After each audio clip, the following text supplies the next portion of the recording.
नमस्कार, मेरा नाम है आस्था और आप देख रहे हैं दी लल्लन टॉप का डेली फाइनेंशियल बुलेटिन खर्चा पानी। आपको आश्चर्य हो रहा होगा कि आज दो एक्सपर्ट्स के बदले मैं यहाँ क्या कर रही हूँ।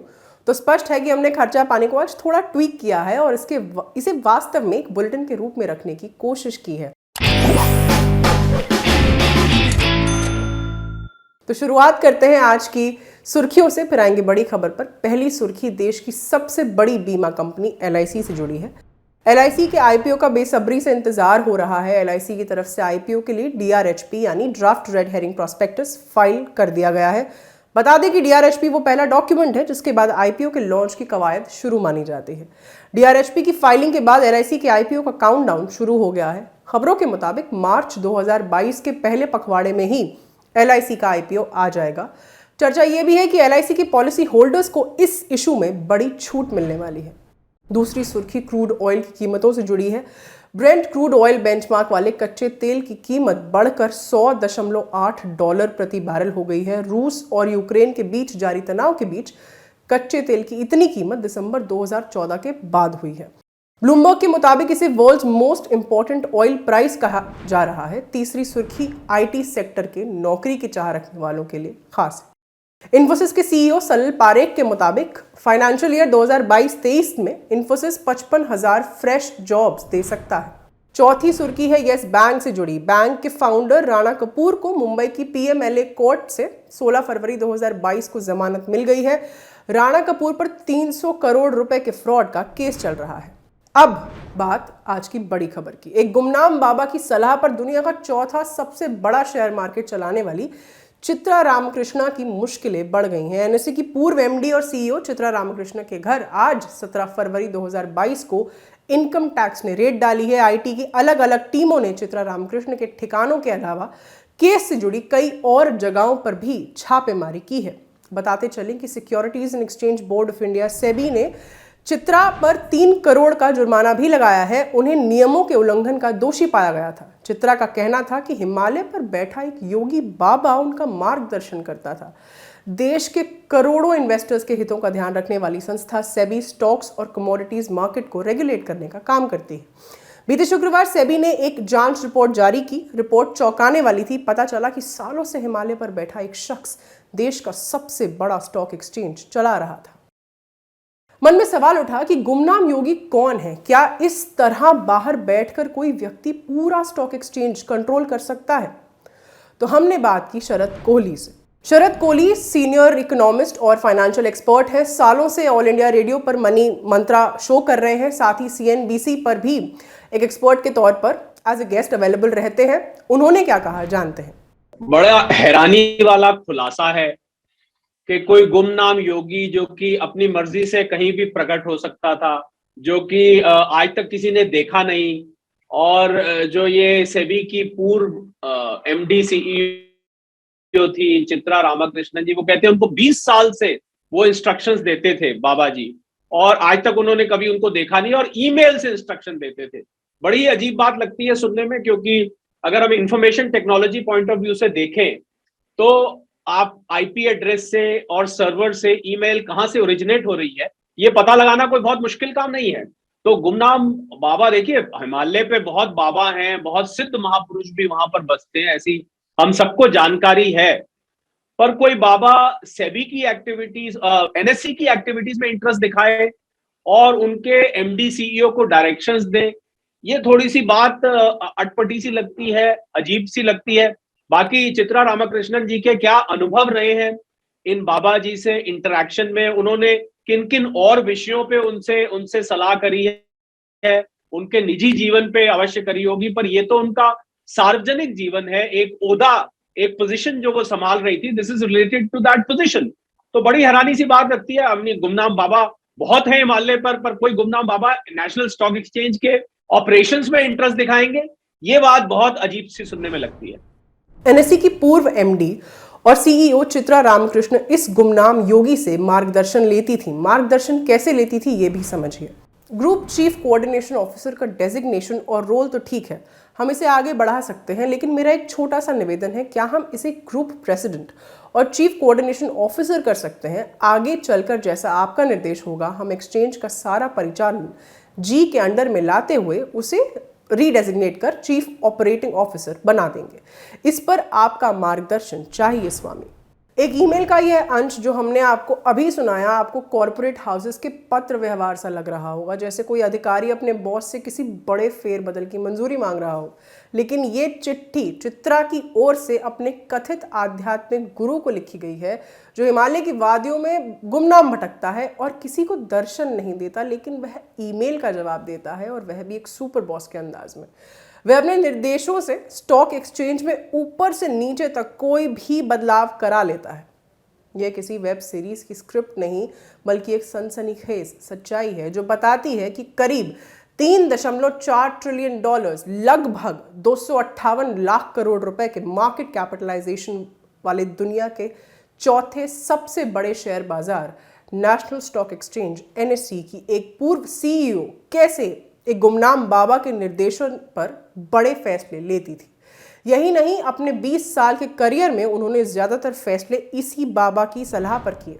बीते शुक्रवार को सेबी की जांच रिपोर्ट ने जिन चित्रा रामकृष्ण की शख्सियत से पर्दा उठाया, उन्हें फॉर्चून मैगजीन ने दुनिया की 17वीं सबसे ताकतवर महिला करार दिया था। लेकिन वह एक ऐसे अज्ञात योगी के जबरदस्त प्रभाव में थी जिसे उन्होंने कभी देखा ही नहीं था, और वह अपनी इच्छा अनुसार कहीं भी प्रकट हो सकता था।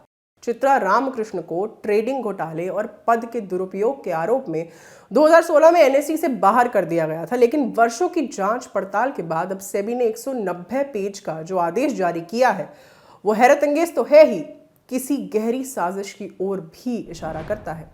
रिपोर्ट के मुताबिक चित्रा रामकृष्ण न सिर्फ अपने कथित आध्यात्मिक गुरु के प्रभाव में NSE के सारे बड़े फैसले कर रही थी, बल्कि कुछ मायनों में हम आप जैसे करोड़ों निवेशकों के भरोसे से भी खेल रही थी। तो एक और सवाल जहन में आया कि बीते सालों में जिस तरह से ये खेल चला है, जाहिर तौर पर आम इन्वेस्टर्स के लिहाज से ये अच्छा नहीं। आम इन्वेस्टर्स इस पूरे मामले को किस तरह लें? तो हमने फिर से बात करी शरद कोहली से, जानते हैं उन्होंने क्या कहा। जी हाँ, देखिए, दो तरीके के इन्वेस्टर्स होते हैं जो नेशनल स्टॉक एक्सचेंज से जुड़े होते हैं। एक होते हैं जो निवेशक होते हैं, मतलब आपने शेयर लिया और 6 महीने, साल, 2 साल, 5 साल, 3 साल के लिए लेके रख दिया। आपने उसकी कीमत बढ़ने का इंतजार किया। आपने एक निवेश की तरह किया कि इसकी कीमत कल को बढ़ जाएगी, और साथ में डिविडेंड आता रहा, हर साल लेते गए। दूसरा, उनको तो इतना फर्क नहीं पड़ता, क्योंकि उन्होंने लिया, स्टॉक एक्सचेंज के माध्यम से ट्रेडिंग करी, उनके डीमैट अकाउंट में आ गया और डीमैट अकाउंट में शेयर पड़ा रहा। दूसरी जो कैटेगरी है, इसकी तरफ मैं खास तवज्जो दिलवाना चाहूंगा आज इस प्लेटफॉर्म के जितने भी फॉलोअर्स हैं उनको हम बोलते हैं ट्रेडर्स। अब ट्रेडर क्या करता है कि सुबह खरीदा, दोपहर को बेच दिया, आज खरीदा, 2 हफ्ते बाद बेच दिया, 2 दिन बाद बेच दिया, एक्सपायरी जिसको हम कहते हैं, मंथली एक्सपायरी, वीकली एक्सपायरी होती है, उस पर उठा के बेच दिया। और ट्रेडर्स पे क्या होता है कि नेशनल स्टॉक एक्सचेंज की ड्यूटी क्या है कि वो ना केवल प्लेटफॉर्म प्रोवाइड करे, बल्कि मार्जिन जो लगते हैं, मान लीजिए मैंने 10 करोड़ का सामान खरीदा, तो 10 करोड़ पे मान लीजिए मुझे 1 करोड़ या 2 करोड़ मार्जिन फिक्स करना है, जो कि ब्रोकर के माध्यम से आता है। ये मार्जिन फिक्स NSE करता है कि किस पे कितना मार्जिन लेना है, और ब्रोकर उसी के अनुसार, आपने देखा होगा पिछले 2-3 साल में जो लोग शेयर मार्केट से जुड़े हैं, पिछले 2-3 साल में काफी नियम में बदलाव आया है। मार्जिन को 100% ले जाना, कभी कुछ करना, तो ये इस बात, हालांकि ये मामला उससे पहले का है, पर ये जतलाता है कि NSE कितनी इंपॉर्टेंट एजेंसी है ट्रेडर्स के पैसे को अब बढ़ाने, घटाने, रेगुलेट करने में, उनके मुनाफे में, उनके घाटे में। तो मुझे लग रहा है कि अब जो जानकारी इन योगी बाबा जी के साथ इन साहिबा ने शेयर करी है, क्या वो योगी बाबा मार्जिन से रिलेटेड भी निर्देश देते थे? अगर वो मार्जिन से रिलेटेड निर्देश देते थे, क्योंकि पूरी रिपोर्ट 190 पेज की है और वो अभी सार्वजनिक जब की जाएगी या उसकी तहकीकात होगी तो धीरे धीरे तथ्य सामने आएंगे। अगर वो मार्जिन पे भी निर्देश देते थे तो मैं समझता हूं बहुत चिंता की बात है, क्योंकि ये कुछ ट्रेडर्स को बहुत सीरियसली इफेक्ट कर सकता है। कुछ ट्रेडर्स को ज्यादा कर सकता है, कुछ को कम कर सकता है, पर ज्यादातर जो निवेशक हैं, जो लोग, क्योंकि स्टॉक एक्सचेंज एक प्लेटफॉर्म है जिसके माध्यम से आप शेयर खरीद के एक बार आपके डीमैट अकाउंट में आ गया तो स्टॉक एक्सचेंज का रोल खत्म हो जाता है। तो ऐसा कोई मामला तो सामने नहीं आया है कि किसी ने शेयर खरीदा और उसके NSE की वजह से वो सामने नहीं आया, थोड़ी बहुत डिले हो गई, कभी कभी ट्रेडिंग रुक गई, वो अलग बात है, वो एक तकनीकी खराबी होती है। पर मैं समझता हूं ये जो ट्रेडर्स मार्जिन है, जो लोग समझते हैं शेयर मार्केट को, वो एक बहुत इंपॉर्टेंट डिसीजन जो NSE लेता है। प्लस NSE की अपनी बैलेंस शीट है, अपने रिजल्ट्स हैं, रोज का 50 करोड़ से ऊपर का लेन देन, 64,000 करोड़ से रोज के ट्रांजैक्शंस होते हैं, इतने रहा है। तो मुझे लगता है कि बहुत ही सीरियस मामला है और ये केवल इसी पर आके इसको नहीं छोड़ देना चाहिए, इसकी गहराई तक जरूर ही जाना चाहिए। बाबा का प्रभाव चित्रा के सिर पर इस कदर चढ़कर बोल रहा था कि उन्होंने एक अदने अधिकारी को रातों रात शेयर मार्केट का सबसे बड़ा कर्ता धर्ता बना दिया। जिसकी सैलरी 15 लाख रुपए सालाना हुआ करती थी, वह 2 करोड़ रुपए से ज्यादा के पैकेज तक पहुंच गया। 1963 में जन्मी चित्रा रामकृष्ण 1992 में नेशनल स्टॉक एक्सचेंज की स्थापना करने वाली टीम में शामिल थी। वह देश की उन गिनी चुनी महिलाओं में शामिल रहीं जो स्टॉक मार्केट में इतने बड़े पदों पर रही। चित्रा ने खुद माना कि वह अज्ञात योगी शिरोमणि से कभी नहीं मिली, लेकिन लगभग 2 दशक तक उनके साथ ईमेल के जरिए संपर्क में रही।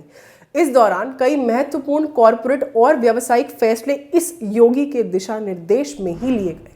क्या इस पूरे मामले में आपको पॉलिटिकल इन्फ्लुएंस जैसा कुछ लगता है, या फिर ये कि इस तरह का कोई आदमी हो ही ना? सेबी ने वही देखा जो चित्रा रामकृष्ण ने दिखाने की कोशिश की। सवाल हमारे जहन में भी आया और फिर हम लौटे एक्सपर्ट के पास, जानते हैं उन्होंने क्या कहा। देखिए, सेबी का जो दायरा है, सेबी की जो पावर्स हैं, वो पावर्स लिमिटेड है। हमें पहले यह समझना है कि सेबी इस मामले में कहां तक जा सकती है। सेबी एक स्टेप के बाद नहीं जा सकती। सेबी ने जो करना था, जुर्माना लगाना था, वो लगा दिया। उनको ट्रेडिंग इंटरमीडियरी से बैन करना था, वो सेबी ने कर दिया। अब इसके आगे की जो कार्रवाई है, मैं समझता हूं कि इन्वेस्टिगेटिव एजेंसीज को ले लेनी चाहिए, क्योंकि ऐसा देश के 8 करोड़ के करीब इन्वेस्टर्स, बल्कि अब तो उनकी संख्या और बढ़ गई है। पीछे पैंडेमिक में बहुत सारे नए लोग शेयर मार्केट से जुड़े हैं और देश का सबसे बड़ा एक्सचेंज है, दुनिया का सबसे बड़ा डेरिवेटिव एक्सचेंज है। डेरिवेटिव हम बोलते हैं जहां पर आप फ्यूचर्स एंड ऑप्शन, जो लोग वायदा कारोबार जिसको कहते हैं, उसमें काम करते हैं। दुनिया का सबसे बड़ा वायदा कारोबार का एक्सचेंज है। कैश इक्विटीज की बात करें तो दुनिया का 4थे नंबर का एक्सचेंज है। और अगर आप इंडिया की जो टोटल जीडीपी है, वो करीब करीब $3 ट्रिलियन की है। और इस एक्सचेंज की जो टोटल वैल्यूएशन कह लें, टर्नओवर कह लीजिए, वो $3.4 ट्रिलियन के। तो इंडिया की जीडीपी से भी बड़ा ये स्टॉक एक्सचेंज है। तो ऐसे स्टॉक एक्सचेंज में मैं समझता हूं कि इसको मैटर को खाली यहीं पर 190 पेज की सेबी ने अपनी रिपोर्ट दी है, इसको यहीं पर नहीं छोड़ना चाहिए। इस मैटर की पूरी तहकीकात करनी चाहिए कि कौन वो व्यक्ति है जो नेशनल स्टॉक एक्सचेंज की गुप्त जानकारी, जो सीक्रेट इंफॉर्मेशन होती है, उसके बोर्ड के बारे में, उसके डिसीजन मेकिंग के बारे में, उसके एम्प्लॉइज के बारे में, एम्प्लॉइज की परफॉर्मेंस के बारे में, कौन वो व्यक्ति है जो वो जानकारी लेना चाहता था। और एक टर्म जो हमारे ललन टॉप के जितने भी फॉलोअर्स हैं उनको समझना बहुत जरूरी है कि एक कॉन्सेप्ट होता है स्टॉक एक्सचेंज में जिसको हम कहते हैं इनसाइडर ट्रेडिंग। इनसाइडर ट्रेडिंग का मतलब यह है कि आप किसी स्टॉक के बारे में कुछ गुप्त जानकारी रखते हैं, वो जानकारी आपके पास प्रिवी है, आप उस जानकारी के बेस पर वो शेयर खरीद लेते हैं जो कि बाकी लोग नहीं जानते हैं। और जब वो जानकारी सार्वजनिक होती है, उसके बाद शेयर की प्राइस बढ़ती है या घटती है, जो भी होता है, आप उसको बेच देते हैं। इसको इनसाइडर ट्रेडिंग कहा जाता है कि आप कुछ ऐसी जानकारी जो आम लोगों के पास नहीं है, उससे फायदा उठाते हैं। इसको इनसाइडर ट्रेडिंग का बहुत बड़ा इसमें एक रिस्क है। तो इसीलिए मैं ये बात पे जोर दे रहा हूं कि इसकी तहकीकात सीबीआई या serious fraud investigation office, SFIO जिसको हम कहते हैं, उसको हैंडओवर कर देनी चाहिए। IT सेल साथ में लगना चाहिए, फाइनेंशियल एक्सपर्ट साथ में लगने चाहिए कि ये जो जानकारी इन MD CEO साहिबा ने वहां पर शेयर करी, इसका प्रयोग किसने किया, किस कारणों से किया, वो जो डेटा शेयर किया गया, वो जो महत्वपूर्ण जानकारी शेयर की गई, उसका लक्ष्य क्या था, उसका ऑब्जेक्टिव क्या था, who was behind this whole thing, और वो जो डायरेक्शंस ले रही थी उसका मकसद क्या था। क्या MD और CEO SEBI national stock exchange की, क्या वो इतनी काबिल नहीं है, या उनको क्यों अपॉइंट किया गया कि वो अपने निर्णय स्वयं नहीं ले सकती, उनको एक योगी बाबा की जरूरत पड़ गई, उनको एक हिमालय पे रहते हुए योगी बाबा की जरूरत पड़ गई।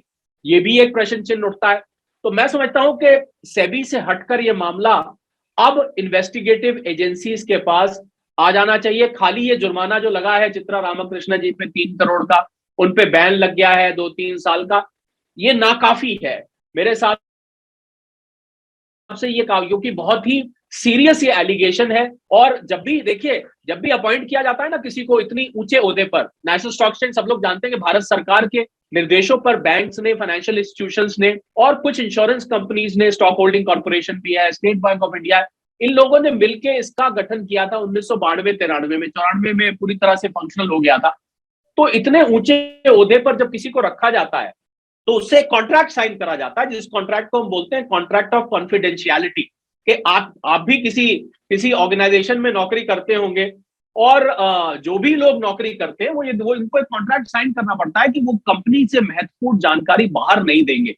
तो पहली बात तो यही वायलेशन हो गया कि आपने जानकारी बाहर दी। दूसरा, इस ईमेल के पीछे क्या ये योगी बाबा वाली कहानी सच है या कोई और व्यक्ति इम्पर्सनेट करके, मतलब एक ईमेल आईडी क्रिएट करके एक अपनी बहरूपिया रूप बनाकर, क्या कोई और व्यक्ति इस जानकारी को उनको बेवकूफ बनाकर या उनकी मिली भगत से, या वो इतनी गलेबल थी कि वो ईमेल आती गई, वो करती चली गई, 20 साल करती गई, वो निजी जानकारी, उनके निजी जीवन की बात हम नहीं करते, पर जहां 8 करोड़ से ऊपर इन्वेस्टर्स का इंटरेस्ट जुड़ा है, मैं समझता हूं वहां पर सरकार को इसका संज्ञान लेना चाहिए। This should be immediately taken into notice and investigation should be ordered on the basis of information. ये जो 190 पेज की सेबी की रिपोर्ट आई है, इसके आधार पर तुरंत इस पे सीबीआई और एसएफआईओ की कार्रवाई और कॉर्पोरेट गवर्नेंस से रिलेटेड ये इशू है, कंपनीज की जो इन्वेस्टिगेशन है वो भी चलनी चाहिए, ऑडिटर्स भी अपॉइंट होने चाहिए, इसकी फोरेंसिक जांच, एक कॉन्सेप्ट होता है फोरेंसिक में होता है कि आप एविडेंस को, एक एविडेंस को वेरीफाई करा जाता है एक ऑडिट में, कि बताइए साहब ये जो एविडेंस है ये ठीक है कि नहीं है, ये गलत है कि नहीं, क्या ये ईमेल, और बड़ा आसान है ईमेल पता लगाना आजकल, बहुत आसान काम है कि कहां से चली, किसने भेजी, किसका आईडी था, उसकी आप उसकी गहराई में अगर जाएंगे तो आप उसको निकाल सकते हैं। तो वो योगी बाबा जी का जो सच है, क्या वाकई में कोई योगी बाबा जी हैं या कोई और व्यक्ति, और कई तो ऐसे भी कह रहे हैं कि जिनको इन्होंने प्रमोट किया, आनंद साहब जो थे, वो तो कोई तो ये भी सुनने में आ रहा है कि कहीं, क्योंकि उन्हीं की प्रमोशन की बात बार बार सामने आ रही है, उनकी सैलरी बामन लॉरी में वो काम करते थे और वहां से प्रमोट होते होते आज उनकी सैलरी कहां 15 लाख से और कहां करोड़ों में पहुंच गई।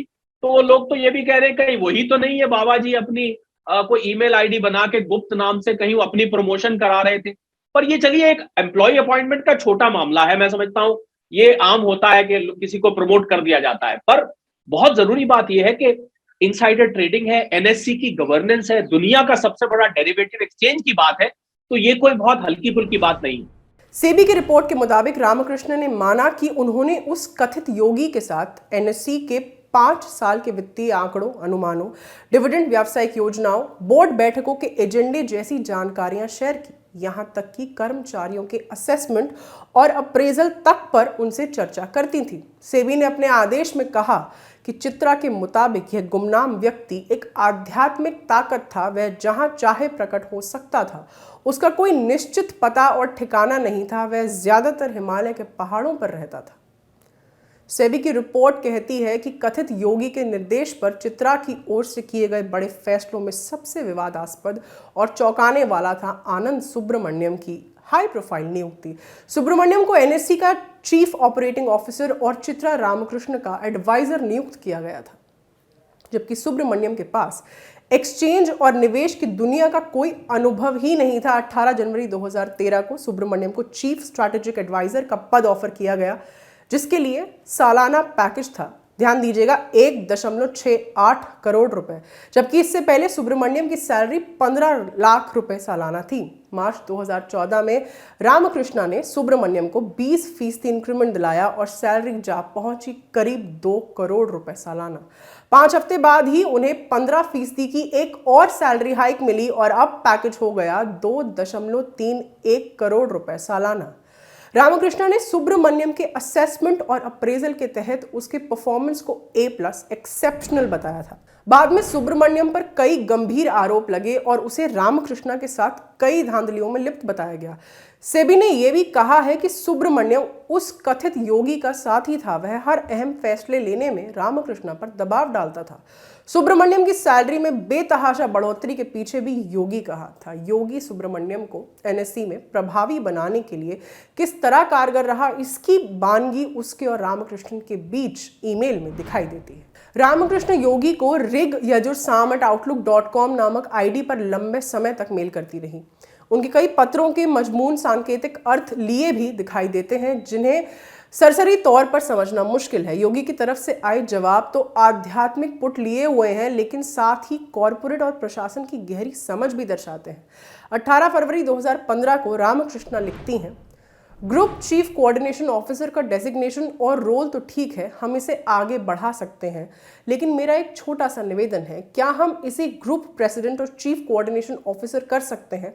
आगे चलकर जैसा आपका निर्देश होगा, हम एक्सचेंज का सारा परिचालन जी के अंडर में लाते हुए उसे रीडेजिग्नेट कर चीफ ऑपरेटिंग ऑफिसर बना देंगे। इस पर आपका मार्गदर्शन चाहिए स्वामी। अगर आपकी मंजूरी मिली तो इसके साथ साथ हम JR रवि को group president finance and stakeholders relations और कॉरपोरेट जनरल काउंसिल भी बना सकते हैं। इसके जवाब में आई ईमेल में लिखा है, मेरे पास कुछ सवाल हैं जो आप लोगों को एक अजीब स्थिति में डाल देंगे। मैं आपके तर्क और विश्लेषण को मानता हूं, लेकिन आपकी बातों से मेरे सवालों के जवाब नहीं मिले। मैंने कभी भी ट्रेडिंग और दूसरे वर्टिकल्स में किसी तरह के बदलाव नहीं सुझाए। मैंने तो सिर्फ संगठन में कुछ महत्वपूर्ण स्तरों की ओर इशारा किया है। रणनीतिक दृष्टि से मैं ग्रुप COO टाइटल के पक्ष में हूं, क्योंकि सब्सिडियरीज भी उसी को रिपोर्ट करती हैं और उसके फैसले सबको मान्य होते हैं। हमारी सोच जितनी बड़ी होगी और रुख जितना स्पष्ट होगा, स्थितियां उतनी ही आसान होती जाएंगी। आशीर्वाद। एक ईमेल में तो योगी ने रामकृष्णा पर इस बात के लिए दबाव डाला कि सुब्रमण्यम को हफ्ते में 5 दिन काम के बजाय 3 दिन के दफ्तर आने की छूट दी जाए, बाकी दिनों में काम उसकी जरूरत और इच्छा पर छोड़ दिया जाए। 5 सितंबर 2015 को एक ईमेल में कथित योगी ने लिखा, सोम, अगर मुझे दुनियावी इंसान बनने का मौका मिला तो मैं खुद को कांचन में ही पूर्णतः फिट पाऊंगा। यहाँ सोम का मतलब रामकृष्णा और कांचन का मतलब सुब्रमण्यम बताया जाता है। 30 दिसंबर 2015 के एक ईमेल में रामकृष्णा लिखती हैं, शिरोमणि, मैंने हमेशा आपको जी के रूप में ही देखा है। जी भी सुब्रमण्यम के लिए ही इस्तेमाल किया जाता था। अब एक सवाल आपके और हमारे जहन दोनों में उठ रहा है रादर, कि आनंद सुब्रमण्यम को ना स्टॉक मार्केट की जानकारी थी ना इन्वेस्टमेंट की। क्या एक संस्था के तौर पर NSE में इतनी बड़ी पोस्ट पर किसी को रख लेना इतना आसान होता है? या ये कहा जाए कि काम तो मुश्किल है, लेकिन उस योगी बाबा का प्रभाव बड़ा था जो आनंद को NSE में लाया गया और ऊंचे पदों तक पहुंचाया गया। इस बारे में शरद कोहली का क्या कहना है, जानते हैं। देखिए, जब MD और CEO को अपॉइंट किया जाता है तो एक उनका जो वर्क कॉन्ट्रैक्ट होता है, जो एम्प्लॉयमेंट कॉन्ट्रैक्ट होता है और जो मेमोरेंडम बनाया जाता है, मैंडेट जिसको कहते हैं, उसमें उनकी पावर्स डिफाइन की जाती है कि इन मैनेजिंग डायरेक्टर CEO को क्या क्या पावर्स रहेंगी, इनके पास क्या क्या हक रहेंगे।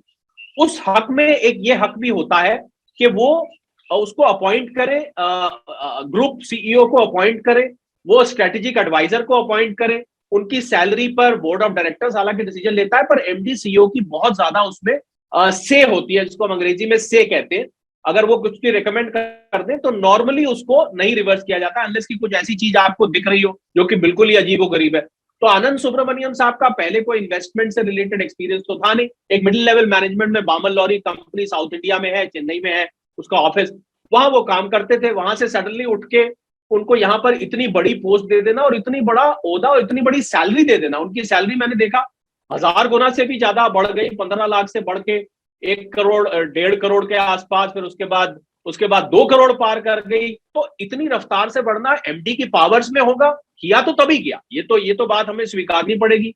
पर किसके के बाबा जी के कहने में आके एक एम्प्लॉय को, अब इसमें ये देखना जरूरी होगा कि अगर बाबा जी के कहने पे उन्होंने किया तो क्या इस एम्प्लॉय ने आनंद सुब्रमण्यम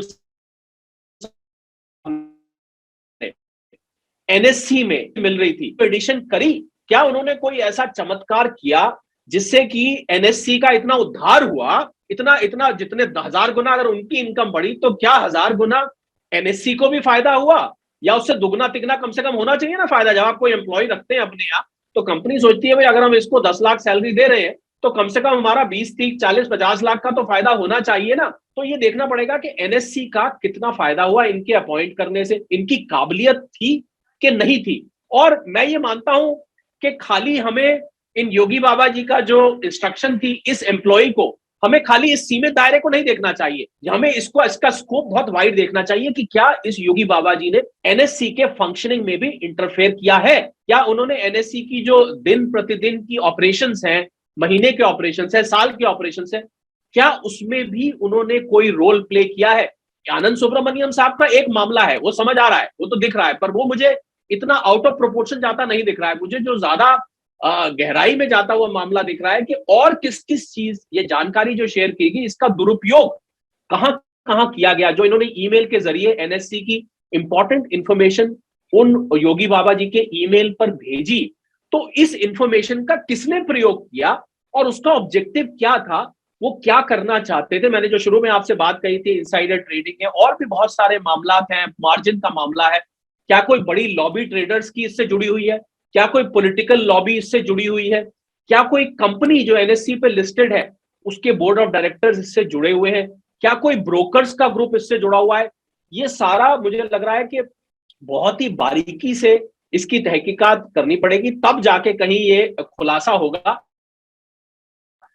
क्योंकि मैं आनंद सुब्रमण्यम साहब का मामला बड़ा मानता हूं, पर उतना बड़ा नहीं मानता। मुझे लगता है माउंटेन, एक ये मोल हिल ऊपर है, नीचे पूरा का पूरा पहाड़ हो सकता है, उसको तहकीकात करना ज्यादा जरूरी है। जी। अप्रैल 2013 से दिसंबर 2016 तक रामकृष्णा एनएससी की एमडी और सीईओ रहीं। रामकृष्णा को 2016 में को लोकेशन और एल्गो ट्रेडिंग घोटाले में उनकी भूमिका और सुब्रमण्यम की नियुक्ति के पद के दुरुपयोग के लिए एनएससी से बाहर का रास्ता दिखाया गया था। ताज़ा फैसले के तहत सेबी ने रामकृष्णा पर 3 करोड़ रुपए, नेशनल स्टॉक एक्सचेंज के पूर्व एमडी और सीईओ रवि नारायण और सुब्रमण्यम पर 2-2 करोड़ रुपए का जुर्माना लगाया है।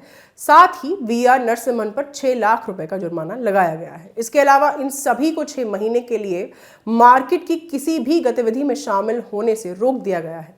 सेबी ने कहा है कि रामकृष्णा पूरी तरह सुब्रमण्यम पर डिपेंडेंट थी और उसके बगैर कोई भी फैसला नहीं लेती थी। योगी के ही ऑर्डर पर सुब्रमण्यम को हर साल मोटी रकम दी जाती थी। सुब्रमण्यम ने 12 सितंबर 2018 के अपने स्टेटमेंट में कबूल भी किया था कि वह योगी को पिछले 22 साल से जानता है। सेबी के एक्शन के बाद अब इनकम टैक्स डिपार्टमेंट की छापेमारी में आगे क्या नई चीजें सामने आती हैं, ये देखने वाली बात होगी। ये गुमनाम योगी कौन है जो इतना प्रभावी है और जिसे स्टॉक मार्केट की इतनी बेहतर समझ है? इन सारे सवालों के जवाब अभी तक नहीं मिल सके हैं। इनकम टैक्स डिपार्टमेंट की तरफ से कहा गया है कि सर्च रेड जारी है, रेड के बाद ही ऑफिशियल जानकारी दी जा सकेगी। अंत में जानते हैं शेयर मार्केट का हाल। कई दिनों से उथल पुथल से जूझ रहा शेयर मार्केट पिछले 2 दिनों से साइडवेज बना हुआ है। कल भी इसमें कोई खास कमी नहीं देखी गई और आज भी अगर दोनों बड़े इंडिसेस की बात करें तो सेंसेक्स और निफ्टी क्रमशः 104 और 18 पॉइंट्स घटकर 57,892 और 17,304 पर बंद हुए। बढ़ने वाले सेक्टर्स रहे एफएमसीजी, एनर्जी, इंफ्रा और घटने वाले सेक्टर्स रहे ऑटो, आईटी, बैंक और रियल्टी। निफ्टी 50 के टॉप 3 गेनर्स रहे टाटा कंज्यूमर्स प्रोडक्ट 2.75% की बढ़त के साथ, एचडीएफसी 2.03% और ओएनजीसी 1.90% की बढ़त के साथ। और टॉप 3 लूजर्स रहे अल्ट्राटेक सीमेंट जिसके शेयर्स 1.85% गिरे, आईसीआईसीआई बैंक में 1.79% और एक्सिस बैंक के शेयर्स में 1.79% की गिरावट दर्ज हुई। तो ये था आज का खर्चा पानी नए फॉर्मेट में, जिसे लिखा था शिवेंद्र ने। कैसा लगा आपको ये फॉर्मेट ज़रूर बताइएगा ताकि हम इस शो में आगे भी नए नए प्रयोग करते रहें। देखते रहिए द लंदन टॉप। शुक्रिया।